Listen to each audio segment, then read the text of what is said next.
Thank you, Andy and Sean, for outlining the work and a very discreet way in which you deliver your services for people who find themselves in vulnerable situations. Now, next up is Laura Dunleavy. Laura is a social care worker with Kinship Care, and she's going to share her own experiences working at the front line with vulnerable people in vulnerable situations.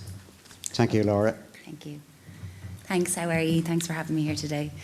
I'm the coordinator at Kinship Care Ireland. Kinship Care is the full-time care of a child by a relative or a close family friend when a parent can't.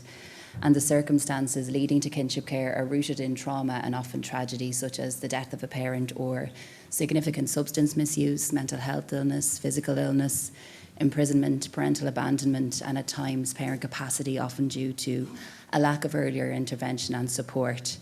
Due to the nature of these reasons, the need for kinship care can often arise overnight in response to a crisis.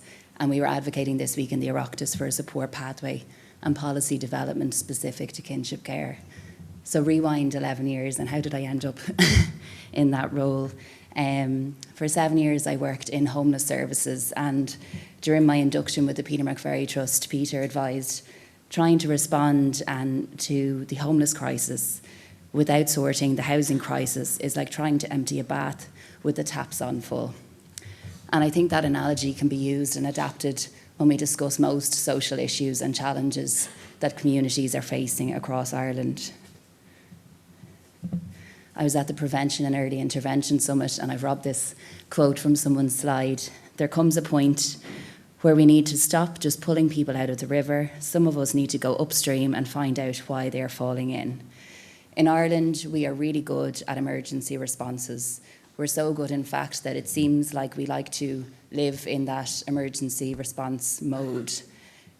We need to invest in breaking that cycle. We need to invest in prevention first, and then as an alternative, early intervention, while also responding to emergencies. We've seen it in our response to COVID, in our response to the war in Ukraine, in our response to filling every hotel room in Ireland with families so that they're not on the street, but we need to find out why that's happening. After my time in homeless services, I was working in a great service in the Cherry Orchard Ballyfermot community called Family Base. I was on the child and family team and working to provide intensive family support within the community. Our referral criteria was parental substance misuse or mental health illness.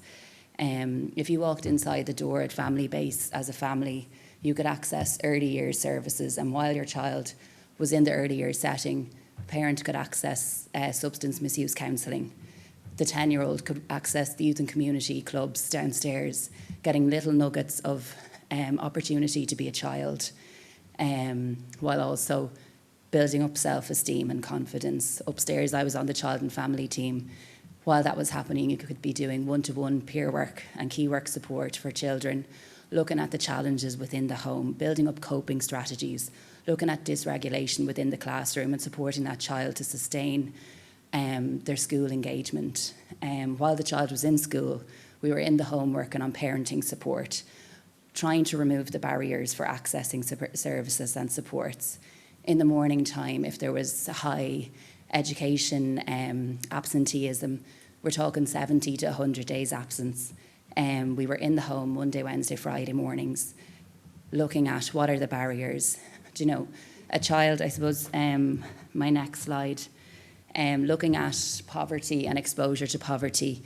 We can't respond to drugs without responding to homelessness, without responding to mental health illness, without responding to poverty. You can't resolve one without responding to the other. They're all interlinked, and we need to invest in communities where there's that high level of need. I have this picture of, I don't know whether anyone did biology, and the picture of is it a quadrant or a quadrant?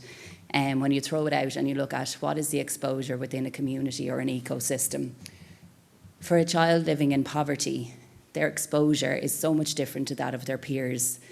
We look at that, basic needs being met, food, safety. A child can't go into education setting and learn if their journey to school has been one coming from trauma. I have this picture here of this lovely smooth bridge for a child. Imagine that white building is their school. For a child coming from a privileged home, they have a very smooth route to school. For a child growing up in a home impacted by poverty and substance misuse. And I'm not just using an example that I'm making up, I'm using examples of homes that I was in supporting in. The child of say the 8-year-old is the eldest. You can guarantee that that child is the one who's setting the alarm, who's getting their siblings up and out of bed. Before they wake their siblings up, they're going in to check on mum and dad to make sure they're okay. They're trying to get the uniform sorted. They're trying to, maybe there's no breakfast there accessible, but they're trying to get lunches ready. As part of my work in family base, we would get into the homes and try and get that learning there, trying to get that capacity built and get children into school. That child arriving into school's capacity to learn, they're living in that trauma response. Then it becomes the child, the issue child within the classroom, the child who's acting out. We need to intervene and support. And I know this is the Citizens' Assembly on drugs, but if we don't look at, yes, the individual and their rightful access to supports when they are wanting and willing and ready and able, and then they go to look for a service and they're not ready yet, or they're not in enough crisis. There's not enough beds at the moment. Come back to us in 6 months' time. We're missing opportunities for that intervention. Lynn Ruan mentioned recently in a very strong presentation, if we look inside our state-run institutions, our prisons, our psychiatric hospitals, we will find the carnage that childhood poverty leaves.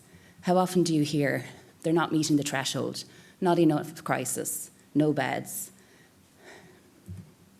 I use this analogy for those interventions, those morning programs, those interventions for children. We need to break the cycle, and in order to do that, we need to, yes, invest in adult services, but we also need to invest in the whole family, because if you just invest in the individual, they need that rupture and repair to be recovered. You know, coming back into the community, if you're coming back out of a service to homeless services, your exposure, you know, you all know the outcome of that.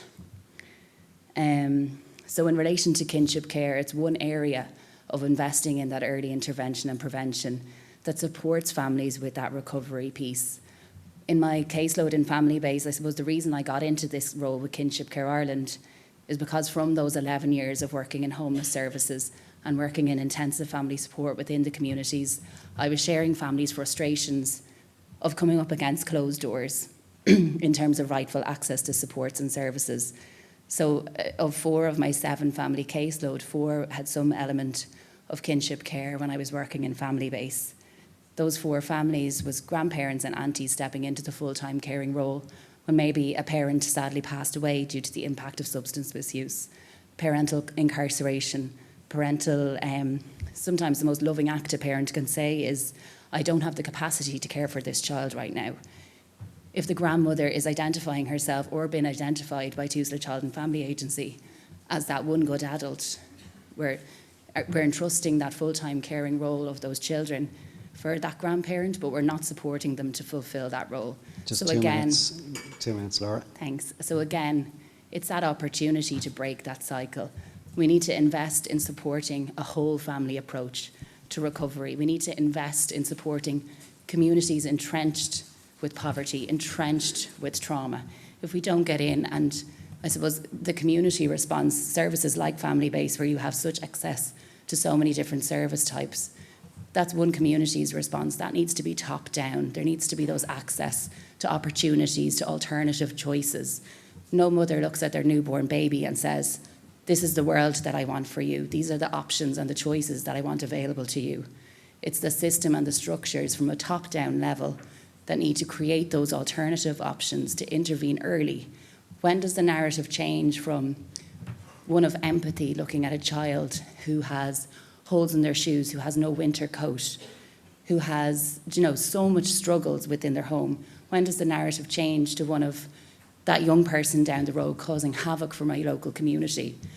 A few years ago, you would have heard of the Garda ramming situation in Cherry Orchard. Just 1 minute, Laura, please. What you didn't see on the media was that those children, no guards should be put, no staff member should be put at risk going to do their job. But you didn't see in the media that those children's alternative learning setting had been closed due to a lack of funding during COVID. Cause, effect. Okay, so we need to stop looking at the emergency response, the plaster. We need to go back upstream to the root and look at investing on early intervention and prevention supports. If you're interested in more information around kinship care, do get in touch. Thank you, Laura.